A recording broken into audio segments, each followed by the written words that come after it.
হৃদয় রাঙানো প্রেম, লেখনীতে সিনথিয়া ইসলাম সীমা। পর্ব সংখ্যা 18। গল্প পাঠে আমি তিথি। জিরের গুঁড়োর বয়ামটা দিন তো। হুমায়রার কথায় তৎক্ষণাৎ পিছনে তাকালো কৃষাণ।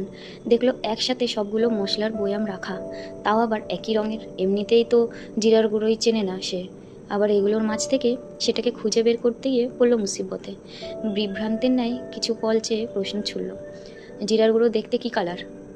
প্রশ্নটা শুনে আহাম্মক বনে গেল হুমায়রা। আজ মনে হয় বিস্ময়কর সব ঘটনা দেখতে দেখতেই আক্কা পাবে সে। কিছুক্ষণ চুপ থেকে ভেবে উত্তর করল, কিছুটা কফি কালারের মতো।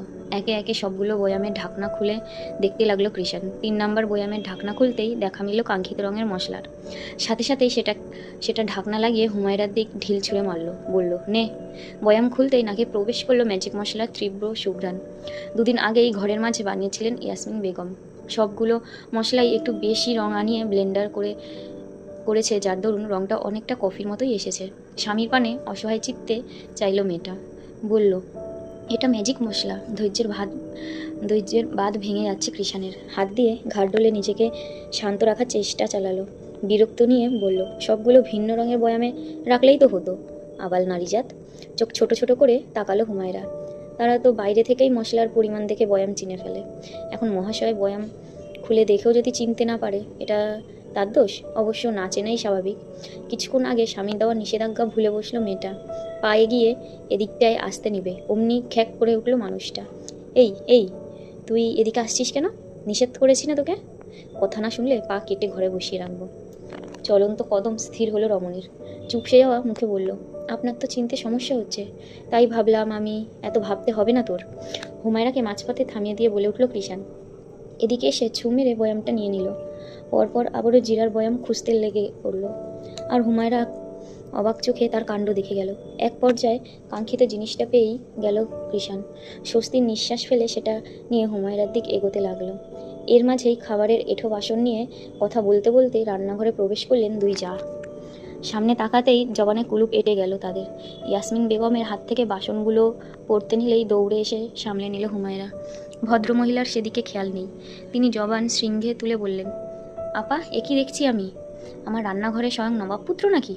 নাজবিন বেগম কথা খুঁজে পেল না। পলকহীন চোখে কৃষাণের মশলা বয়াম ধরা হাতে তাকিয়ে রইলেন। মা চাষিদের এমন রিয়াকশানে বিরক্ত হলো ছেলেটা। দরজার ফাঁক গলিয়ে ড্রয়িং রুমে তাকালো।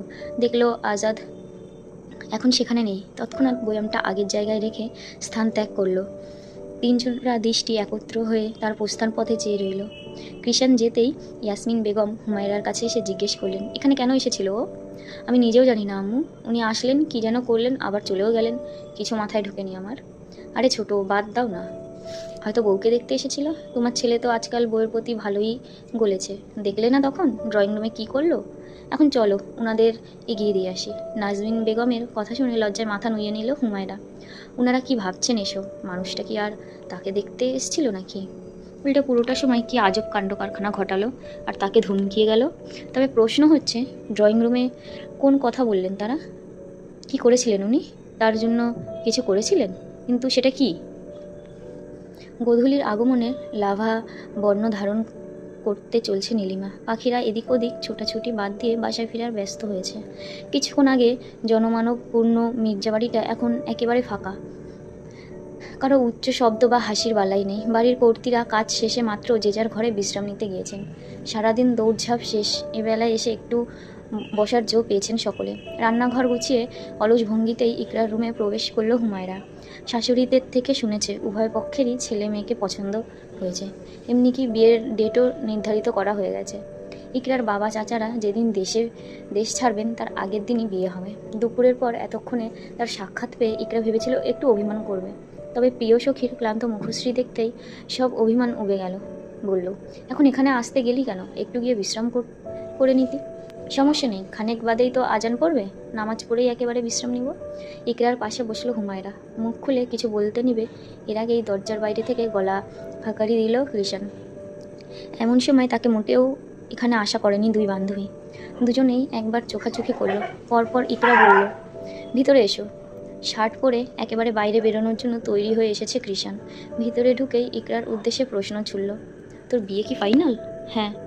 দুনিয়াতে এত ছেলে থাকতে তোর কি এই ছেলেকে পছন্দ হলো? ভ্রুজোড়া কুঁচকে গেল ইকরার।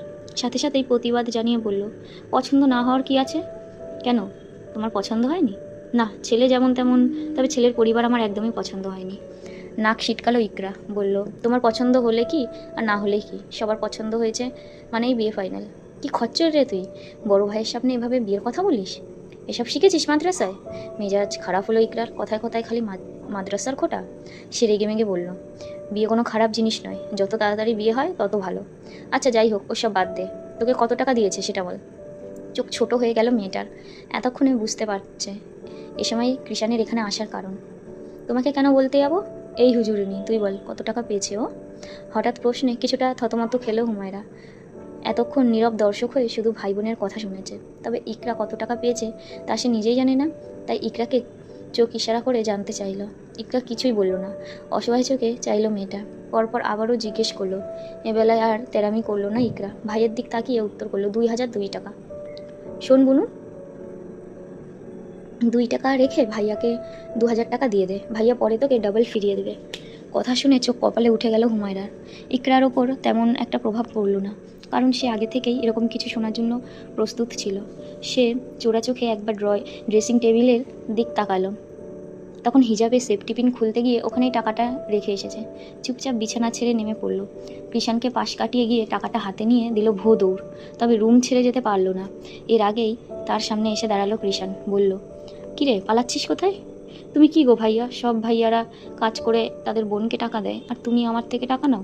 তোকে কে বলেছে এসব? এখন বাংলাদেশে কোনো ছেলেটা কাজ করে, ম্যাক্সিমাম ছেলেরাই বেকার হয়ে ঘোরে আর ফুর্তি করে। কেন আলভি ভাইয়া কাজ করে না?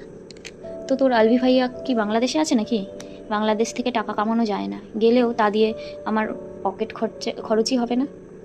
আর আমার আবার দেশের প্রতি খুব টান, তাই আমি দেশ ছাড়ি না। তোর বাপের টাকাতেই চলি রে। তোমার যা মন চাই তুমি তাই করো, এখন এখান থেকে যাও, আমি আমার টাকা তোমায় দিচ্ছি না। বনু ভালো না? ভাইয়ার এমন মিষ্টি ডাকেও বলল না রমণী। বুঝতে পারলো টাকা ছাড়া এই খচ্চর পুরুষ বিদায় হবে না, কিন্তু সেও কি কম নাকি? এখন টাকা দিলেই গিয়ে বন্ধুদের সাথেও লুডো খেলে বা হাবিজাবি খেয়ে আসবে, তাই কখনোই টাকা দেওয়া যাবে না। উল্টে ঘুরে আবারও ঘড়ির দিকে ঘরের ভেতরে হাঁটা ধরল। সাথে চলল কৃষাণও। হুমায়রা বসা থেকে উঠে ড্যাব ড্যাব করে তাকিয়ে দেখছে ভাই বোনের কাণ্ড কারখানা। কেন জানি দেখতে ভালোই লাগছে তার। ভাই বোন সম্পর্ক বুঝি এমনও হয়? তার তো কেউই নেই, তাই এ সম্পর্কের কোনো ধারণাই নেই। ভাবনার মাঝেই সহসা কৃষাণের থেকে বাঁচতে হুমায়রার পিছনে গিয়ে লুকালো ইকরা। শুধু তাই নয়, পরপর মাথায় দুষ্টু বুদ্ধি চাপতেই হুমায়রাকে ধাক্কা মেরে বসলো। বেশ জোরেই মেরেছে ধাক্কাটা। আকস্মিক ঘটনায় ব্যালেন্স সামলাতে না পেরে হুমায়রা গিয়ে পড়ল একেবারে সামনে থাকা কৃষাণের বুকে। হুমায়রাকে পড়া থেকে বাঁচাতে অজান্তেই তার পিঠ পেঁচিয়ে ধরল কৃষাণ। নিমিষেই থমকে গেল পরিবেশ। অপ্রত্যাশিত স্পর্শে বেসামাল হলো দুটি হৃদস্পন্দন। ভয়ে হুমায়রার ভেতর হাঁফড়ের ন্যায় লাফাচ্ছে। বুক থেকে মাথা তুলে ভয়ার্থক চোখজোড়া স্বামীর মুখ পানে রাখল রমণী। দেখল ওই কালো মণিজোড়া তার উপরে নিবিদ্ধ। নিজের কাজে সফল হয়ে যেই না একটু খুশি হতে নিবে ইকরা, অমনি তার খুশিতে এক বালতি পানি ঢেলে নিস্তব্ধ পরিবেশ ধ্বনিত হলো কৃষাণের চিরপরিচিত তেরা কণ্ঠে। ব্যাকগ্রাউন্ডে একটা গান লাগাই, তারপর স্টার জলসা নায়ক নায়িকাদের মতো পায়ের তলা থেকে শুরু করে মাথা অবধি দেখ। থতমত খেয়ে গেল দুই বান্ধবী। এক লহমায় কিষাণের থেকে দূরত্ব বজায় আনলো হুমায়রা।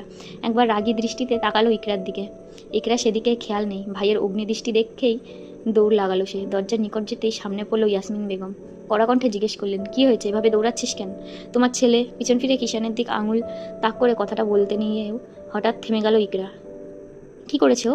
কিছু করেনি, ছেলেকে আমার পছন্দ হয়েছে কিনা জানতে এসেছিল। মেকি হেসে কথা ঘুরিয়ে ফেললো ইকরা। ভুরু গুটিয়ে গেল কৃষাণের। হঠাৎ পাল্টি মারল কেন এই মেয়ে? তাকে বাঁচানোর জন্য তো কখনোই না, উল্টে তার নামে সব বদনাম কিভাবে করা যায় সেই পথ খুঁজে। তাহলে এখন কি হলো? সন্ধিহান দৃষ্টিতে তাকিয়ে রইল ইকরার পানে। পরপর কিছু একটা ভেবে তাকালো পাশে থাকা রমণীর পানে। দেখলো চোখ বুজে স্বস্তির শ্বাস নিচ্ছে সে, যেন এইমাত্র কোনো বিপদের থেকে বেঁচেছে। আবার তাকালো ইকরার দিক। দেখলো হুমায়রাকে চোখ দিয়ে সান্ত্বনা দিচ্ছে সে। তৎক্ষণাৎ ঘটনা মাথায় ধরল তার। বুঝতে পারলো ইকরার কথা ঘুরানোর কারণ। মেয়ের কথা শুনে কিছু বললেন না ইয়াসমিন বেগম। ছেলের দিক এক পল তাকিয়ে বলল, ও আচ্ছা, এখনই মাগরিবের আজান দিয়ে ফেলবে, কথা শেষ করে নামাজ ঘরে এসো। মায়ের প্রস্থান হতেই ভাইয়ের দিক এগিয়ে এলো ইকরা। হাতের টাকা থেকে 1000 টাকা কিষাণের দিক বাড়িয়ে বলল, নাও, আর দিতে পারবো না, লাগবে না তোর টাকা, তোর কাছেই রাখ বলে স্থান ত্যাগ করলো কৃষাণ। দরজার সামনে এসে একবার তাকিয়ে দেখলো কাঙ্ক্ষিত রমণীর মায়াবী মুখ পানে। চলবে।